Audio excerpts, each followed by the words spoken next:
What's up, rockers? Welcome to another episode of the Talk Louder podcast, where we geek out on all things rock and roll.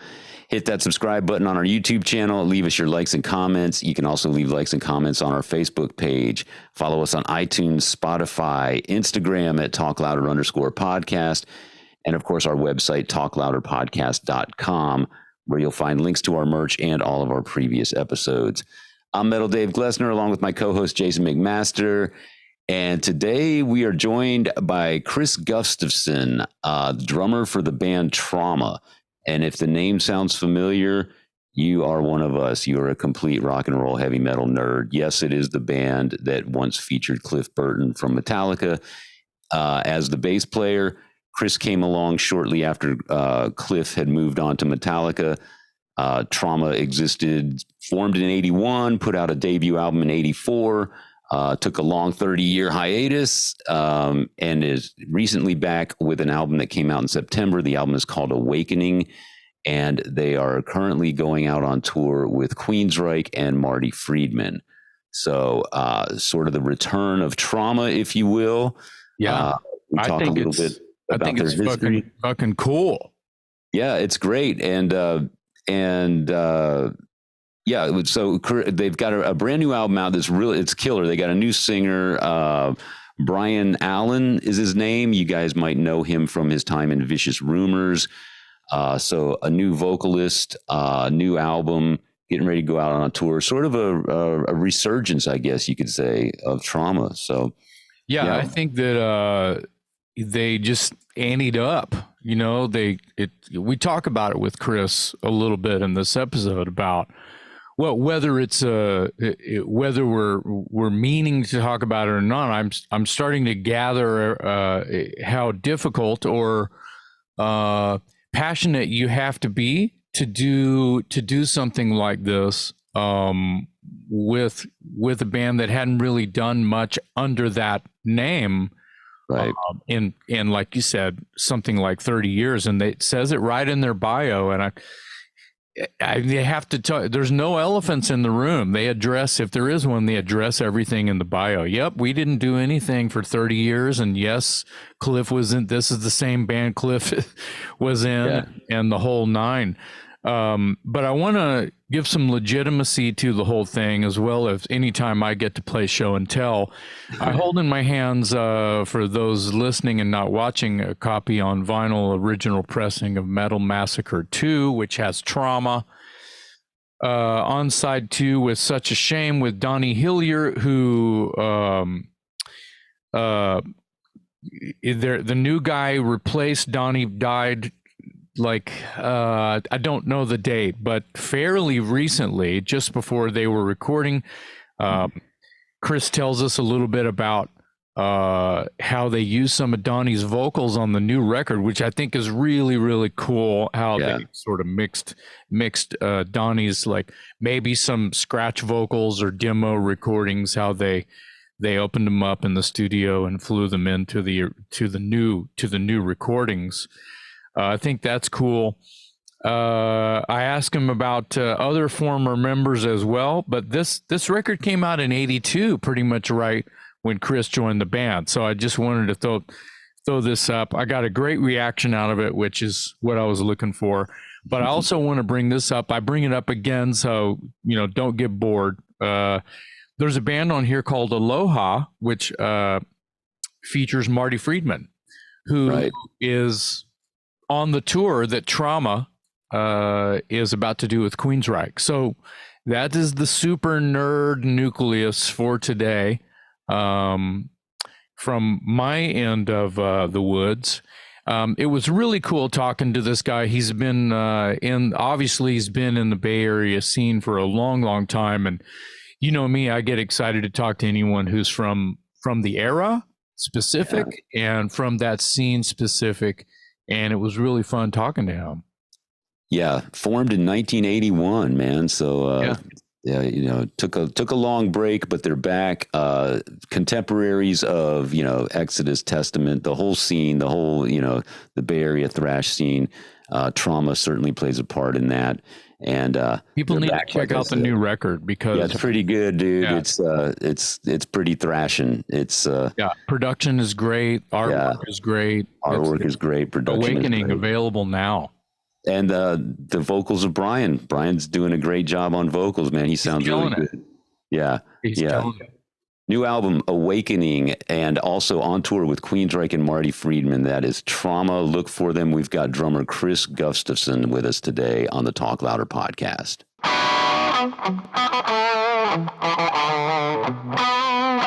Well, Kris, thanks for joining us today. We got an album to talk about, a tour to talk about, a little back history we want to talk about. So let's start with the album. It came out in September. It's called Awakening. It's on Massacre Records. You have a new singer. Yeah. Let's start there. Tell us how you got Brian Allen into the band.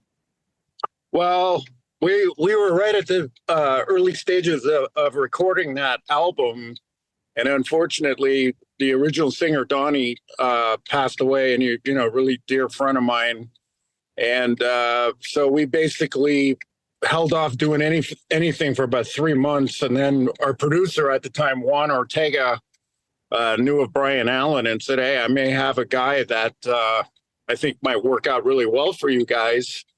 So we started exploring that option, you know, sent him some recordings, had him sing on some, send it back to us, get an idea of what he could do and everything. And we got him down, and luckily everything worked out really well.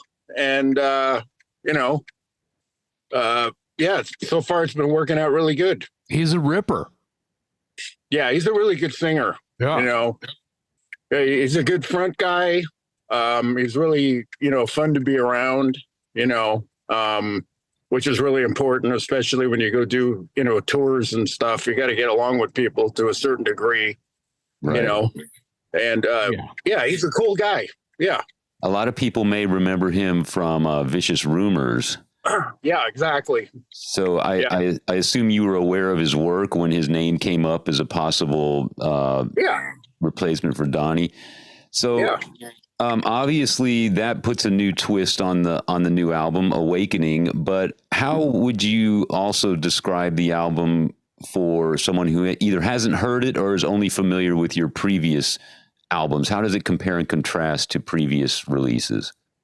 Well, I think it's the heaviest album we've done to date. You know, we went pretty much back to our roots of Bay Area thrash metal. You know, and I think for anybody who hasn't heard it yet, they should you know, check it out online or whatever, and see if it's something they like. It's actually, we've been getting really good reviews on it, and it's really heavy, and you know, Brian did an excellent job singing on it. A lot of those songs were written with Donnie in mind, so we had to kind of tweak them a little bit. Donnie did write a lot of the words for the album, though. But that kind of makes it special. Yeah. We actually kept his voice on a couple of the background vocals. Ah, see, that's fucking cool. On a couple of tracks. You know, I think on let me think, man. God, I can't remember the tunes off the top of my head, man. I know what that's like. Don't worry about it. Yeah, but he's on like 2 of them. We kept one blended the backing vocals together with Donnie in it, which you know, we had to do that. You know. Oh yeah. You know. So yeah.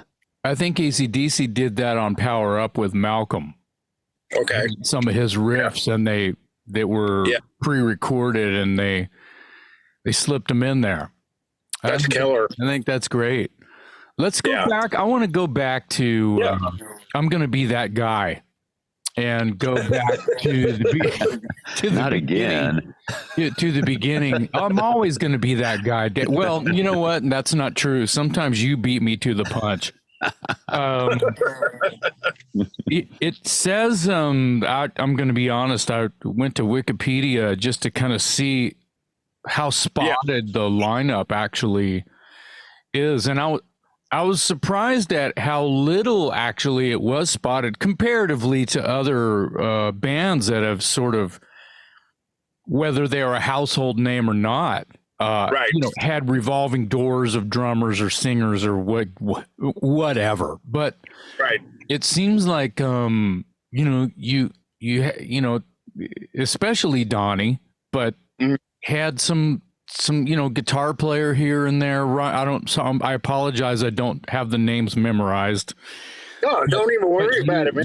You guys have had a couple of long-term members, and that's still impressive with today's world. And I had to break this out as well. Wow. Because to hold it in my hand is to not look at Wikipedia, right? Right. And what are we holding up here? Describe to our listeners that aren't watching. Right. This is Metal Massacre 2, Metal Blade Records. Wow. 1982, which I believe is the year you first started with the group. Right.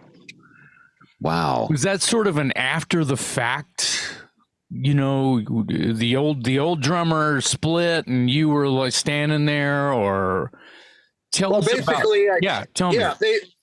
Basically what happened was, man, I'm not sure if the old drummer got fired or if he quit.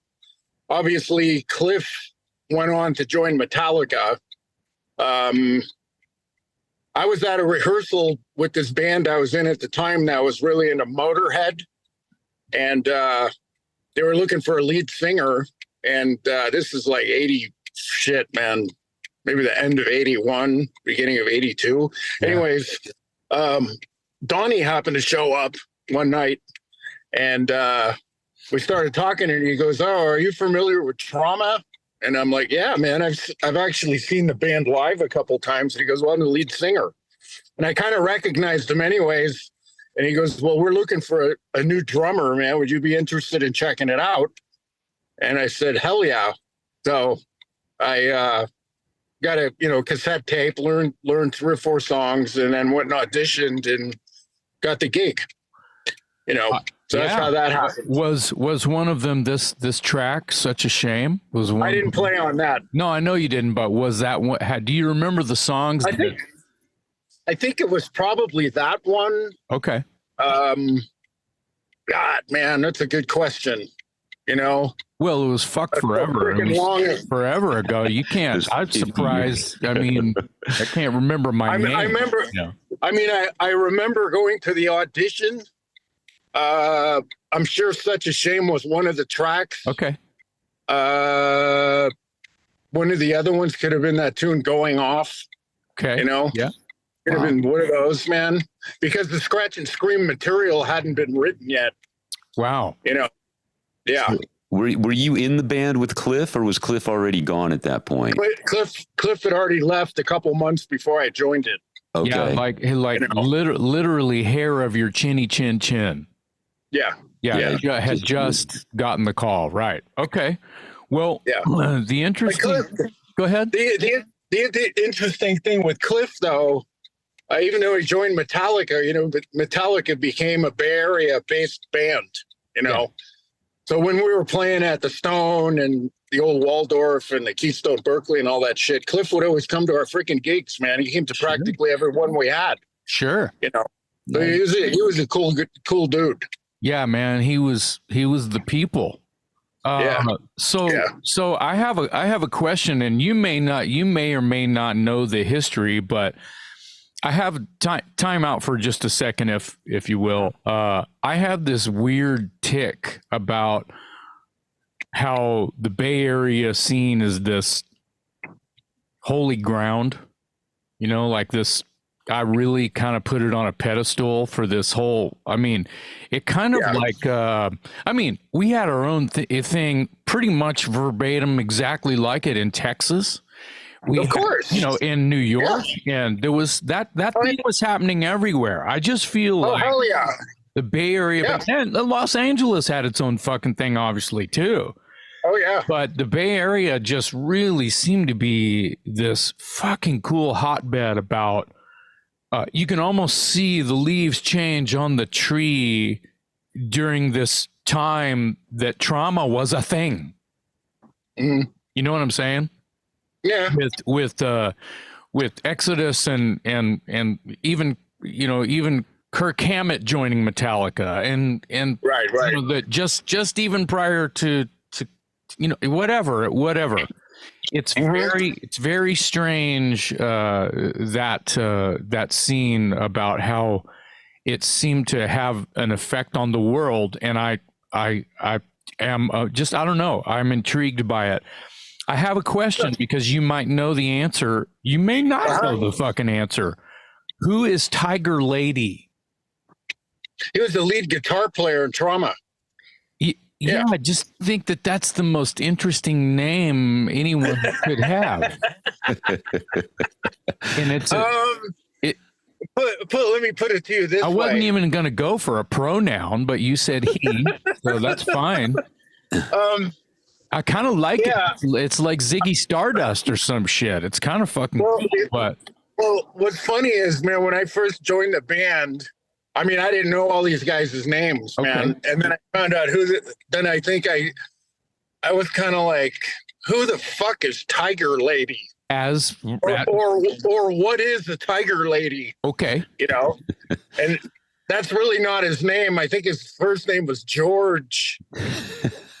George something. Okay. But why he picked that name, I have no freaking clue, dude. I don't know.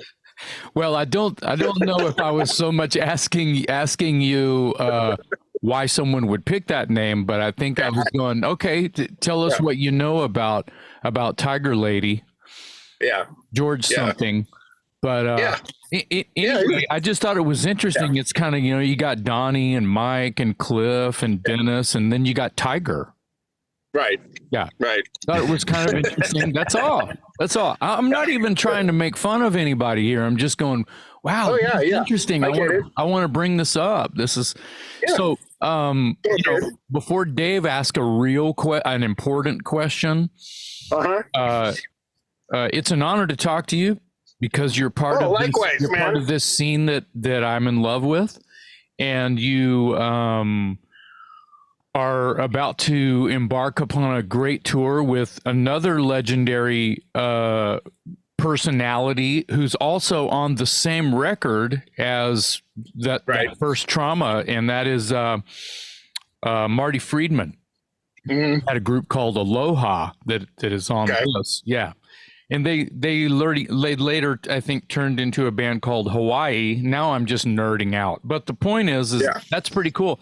And both you, Trauma and Marty Friedman, are about to embark upon a legendary, I think, third or fourth leg of the Queensryche tour. And I just wanted to congratulate you. I think that's really awesome. And we've had Todd Latourie on our show a couple of times. We absolutely adore him, and he's the fucking coolest guy. He is cool. Yeah. And how did that tour come about? Basically, Brian Allen is really good friends with Todd. Wow. Because Brian was in a band called Dark Sky Choir. Right. And they were the support act for Queensryche in Europe, I believe, in 2019. Wow. Okay. And so anyways, when Brian got into Trauma, after we recorded the album, he sent Todd a couple CDs or something like that, man, just to go, hey, look, check out what I'm doing now, And then it started a little bit of a discussion. It'd be maybe cool if Trauma could do the tour with Queensryche, and it kind of went in circles for a long period of time. And then I guess Todd, from what I understand, he played it for everybody in the band because they took a vote, like who's going to be the support act for the tour. And everybody wanted us to be on it. So, great. That's kind of how it came about, It's a great bill. Queensryche is hot right now. Their new album is amazing, and so you're gonna get some exposure. For sure. Is this the first tour of any length you've been on, you and the guys have been on in like years and years and years, or what? I put it this way. I would rather not. I mean, for me personally, I've done a lot of other tours with other bands than Trauma. Yeah. You know, I really don't want to get into all that, but for as Trauma is concerned, yeah, it's been a really long friggin' time, man. Yeah. You know, there was a period of time where you guys were basically on hiatus for like 30 years. And so, I mean, as Trauma. Yeah. Yeah. So, so kind of in a nutshell, tell me, why did Trauma end the first time? And then what sort of brought you guys back together 30 years later? Well, to be honest with you, I mean, we signed we put that Scratch and Scream record out in 1984. Right. And we continued playing gigs throughout the Bay Area, up and down the West Coast, LA, and all this stuff, man. And the problem is the label we were signed to, Shrapnel Records, not dissing Mike Varney in any way. Mike Varney is a really good friend of mine. Awesome. But tell him that I said hello. Oh, I will, bro. Yeah. But yeah, he lives in Vegas now, you know, so I'm in touch with him. But anyways, with everybody else. Exactly. Yeah. But to make a long story short, Shrapnel Records and Metal Blade at the same time, these were brand new labels that were just getting off the ground. Right. So their concentration was like building catalogs.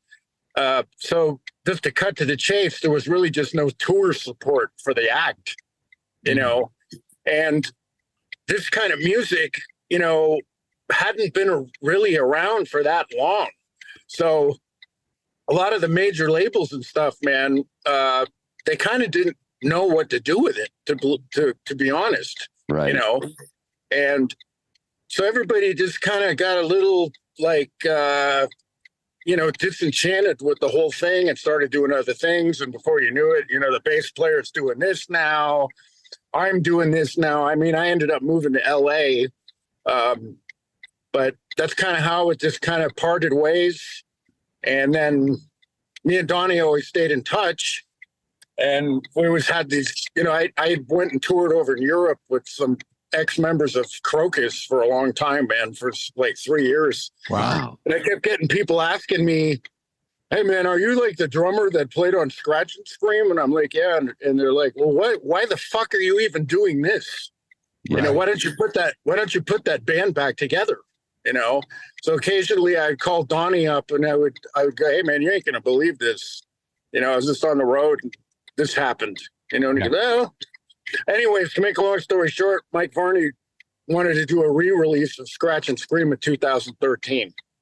So, and he also said, you might want to think about putting a band together in case there's any offers to go play some festivals or something, which we did. We did do. Oh, good. Yeah. So that was kind of the catalyst to kind of put the whole thing back together. Okay. We tried it with the original lineup that played on the Scratch and Scream album, but unfortunately, nobody really could commit to the time it was going to take to really get this thing tight and, really good.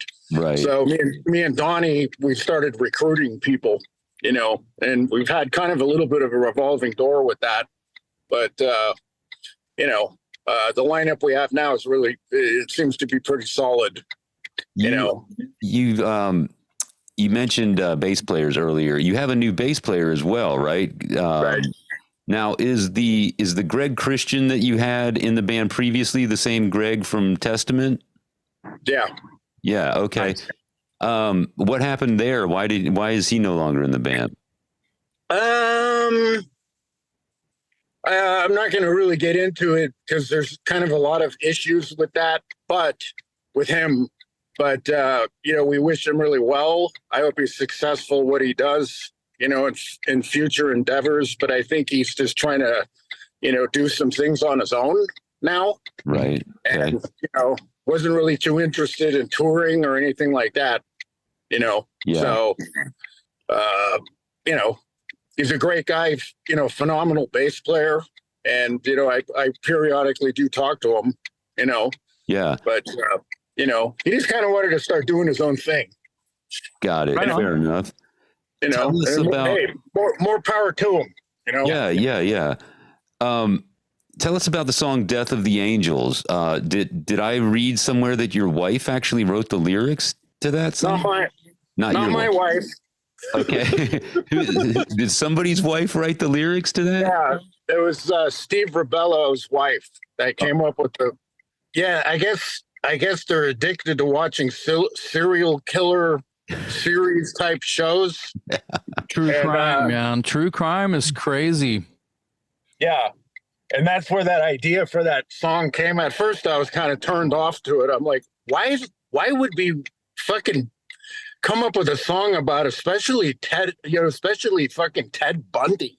God, Right. the guy was a freaking bastard. Yeah. Yeah. But I don't know. We just went with it, and I don't know, man.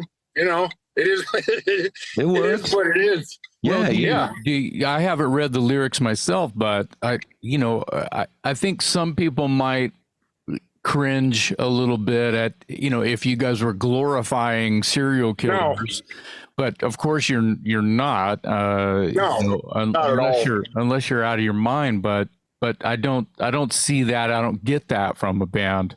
Right. Just trauma. No, we're not. You guys are an old school metal band. I get where anything can come from and become wordplay for lyrics. I mean, that's exactly. Yeah, keeping it interesting is different than glorifying something terrible. Right. Exactly. Yeah, we're not doing that. Right. Tell us about I think it's great. I'll say it again. Dave's going to ask real questions. I think it's great. I think that it's fucking great that the name Trauma is existing and you guys are fighting to keep it alive. And I've heard a few songs from the record and it sounds really good. Well, you seem, I wouldn't say you're tormented with lineup changes, and Dave keeps asking real questions, and you're holding the lineup together, and I'm appreciative of whatever. I mean, as best as possible, man. I mean, you've been around, the drill. Man. Yeah.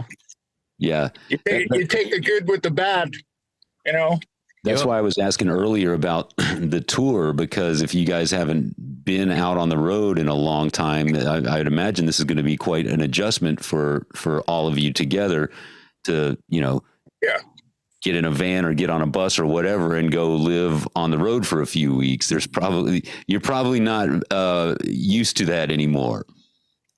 Well, it's like camping, Yeah. It something, man. It's like riding a bicycle. You finally get your balance and you're able to ride the damn thing, and you say you don't ride one for 5 years, man, or whatever, and then you get back on it and you're fine, Yeah. So, in some capacity, we've all done a lot of touring, over the years. So it's not going to be that bad. Right. Tell us about the artwork. I think the album cover is awesome. Right on. That came from, there's a guy that lives back east. His name is Johannes. He's got a company called Dangerous Age. And he used to be like the staff artwork guy at like Atlantic and Columbia back in the early 80s. Cool. And one of the guys that he used to work with, believe it or not, that would like sit next to him was freaking H.R. Giger. Oh, wow. The dude that did all the alien shit. Oh, yeah. You say his name, we perk up. Yeah. I mean, and that really blew my freaking mind when I heard that. I mean, I was like, wow, I didn't even know that dude even did album covers back then. Yes, he did he's his own artist. He was never really a graphic artist. Right. H.R. Giger. Right. He's from Switzerland. Right, exactly. So is Johannes originally from Switzerland? He's from Greece. Oh, okay. All right. Yeah, he's Greek. Yeah, okay. Well, it's he's done like album covers for like Styx and like Alan Parsons, and I mean, awesome. Freaking all kinds of bands. Yeah. I think I read somewhere that he did some Sepultura. Right. Very cool. Yeah, so it's an awesome album cover. Thanks, man. Yeah, I love the color scheme. I love the artwork. Everything. It's totally metal for sure. Yeah, well, he kind of pretty much came up with the concept for that, and I was pretty blown away with it when I first saw it. What do you guys? Are you guys currently working? Are you writing for a next album, or where do you stand as far as new music? We're starting to come up with some riffs and stuff at the moment. You know, we just have to get through this tour first, and then hopefully we can do some dates over in Europe in the fall. But yeah, to answer your question, we're starting to throw some ideas around a little bit. Right. Yeah. On. Cool. But, you know, I think you guys need to get the Metallica tour. oh yeah, I'll call up Lars today and ask him. Just make some calls, Chris. It'll be fun. Yeah. That's how it works, right? You just make a phone call.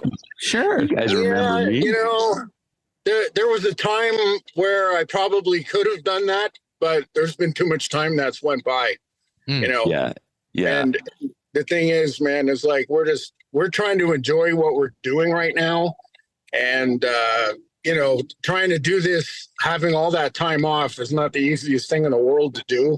Yeah. In any shape or form. But you know, that would be awesome to do something like that. But you know, those guys, you know, that's a whole nother freaking level, man. Oh yeah. Can I ask an internal management question? If you don't mind. Can I ask an internal management question, if you don't mind? Oh, what kind of question? Well, I'll just forget the description. Yeah, I will. Okay. Chipster PR, your PR firm that contacted us. Is that who your label is working with, or did you guys have to go on your own and get some publicity? Yeah, well, to be honest with you, and I don't mind dogging them at the moment, we actually signed with Massacre Records to put this album out, which in some ways was a mistake, you know. Okay. I don't want to really get into details, but yeah, they were very limited on their promotion. So we you know, had our manager works with Chip. So Chip got involved, and he's been doing a fantastic job. Yeah, he's a badass. Yeah. His company is a badass. Killer. I met him in like 88 or 89 when he was he was a kid and he was first starting. Met him in New York. Yeah, that's fantastic. And I just wanted to know because you know, it's related to pretty much everything that you're talking about, not the struggle, but the passion that you guys have to keep this thing going so you can promote a record, do this tour with Queensryche. And, you know, I have this mantra, you kind of win your fans one at a time. And if you win them 2 and 3 and 4 and 50 and 100 and 1,000 at a time, that's great. That means you're on a festival in front of new people and you killed it. So you do it, you win them one at a time until you don't win them one at a time anymore. And that's kind of where trauma is right now. So whether it was a good or a bad to go with the label that the record came out on, that's fine. The record's out, people can buy it. Exactly. They can find it. You know, Chip's doing a great job of I mean, he contacted us, you know, so and I'm very happy that he did. So I just wish you guys all the best. Yeah, man. Yeah. Right on, brother. Chris, real quick, tell us how you got started. I know your dad is a jazz drummer, and so what got you into rock and roll? Was there a specific album or a first concert or a television appearance? When was the moment where you saw or heard something and said, that's what I want to do with my life? Well, I was probably 13, 14 years old. I think I was 13. It's a long time ago.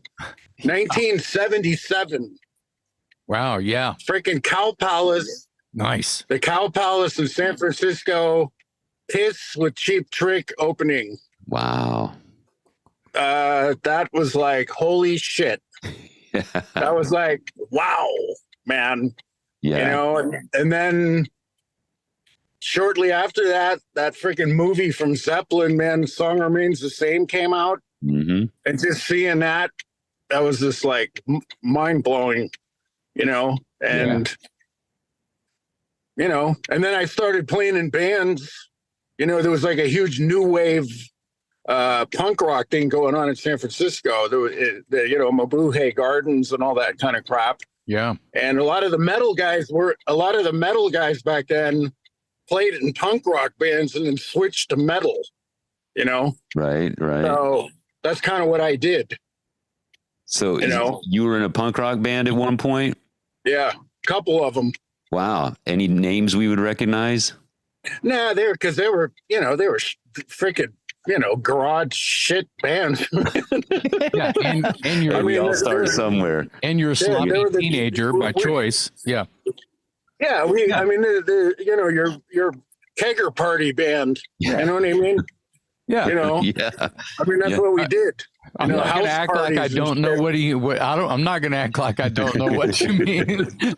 I think we're all aware. Yeah. So your 1977 story hits home again. That's exactly the same year, the same age. Just mine was UFO and Rush. So. Oh, hell yeah. You mind telling us a little bit real quick, and then we'll wrap up with you. But I was curious to know, I think I saw somewhere in your background that you were once in a band with Frank Hannon from Tesla. There's some sort of Tesla connection. Is that right? Yeah, I was in this band called Moondog Maine. Right. Okay. Him. Wow. Yeah. Yeah. And we played with, let me think, man. We did some gigs with Rat, Y&T. We played with a bunch, Pat Travers. Cool. We actually did an opening slot gig with freaking George Clinton and P-Funk, which was a trip. I'm wearing my Pat Travers t-shirt right now, dude. Right on. Wow. Yeah. Opening for George Clinton. That must have been, that's an we did manage to get signed and put an album out. Yeah. You know. Yeah. Well, I saw that, and I thought that was a really cool piece of background. Well, you've got a new album out. It's called Awakening. You're about to hit the road with Queensryche and Marty Friedman. It's a great triple bill, amazing package. Jason and I have seen Queensryche a couple times on this current tour, and they're in great shape. And I know you guys will be a nice addition. So everyone can look for the new album. It's called Awakening on Massacre Records. It's the return of Trauma, the latest album from Trauma. And we wish you luck on the road and continued success with the record and whatever may come after. Kris, we appreciate your time today, man. Yeah, thank you guys too. Yeah, on behalf of my co-host, Jason McMaster, I'm Metal Dave Glessner, along with Kris Gustofson today from Trauma on the Talk Louder podcast.